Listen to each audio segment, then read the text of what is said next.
Hello বন্ধুরা, আজ আবারও একটা ভিডিও নিয়ে চলে এসেছি তোমাদের সামনে। আজ বাড়িতে হচ্ছে ভাইফোঁটা উপলক্ষে গড়গড়িয়া পিঠে। তার জন্য এখানে খোল রেডি করা হয়ে গেছে। আর দেখো এখানে চাছি, আর এখানে পিঠে অলরেডি মা তৈরি করে ফেলেছেন।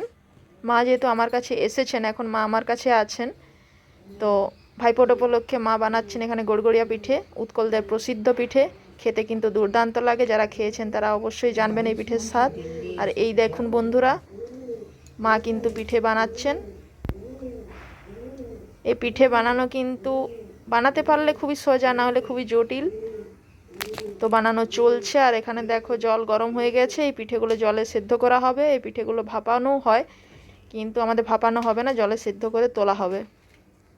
তো এই পিঠেগুলো টাটকা খাওয়ার থেকে ভেজে বাসি খেলে কিন্তু আরও বেশি দুর্দান্ত লাগে। এই দেখো পুর ভর্তি গড়গড়িয়া পিঠে কিন্তু রেডি হয়ে গেছে। কার কার এই পিঠে পছন্দ অবশ্যই কমেন্টের মাধ্যমে জানাবেন।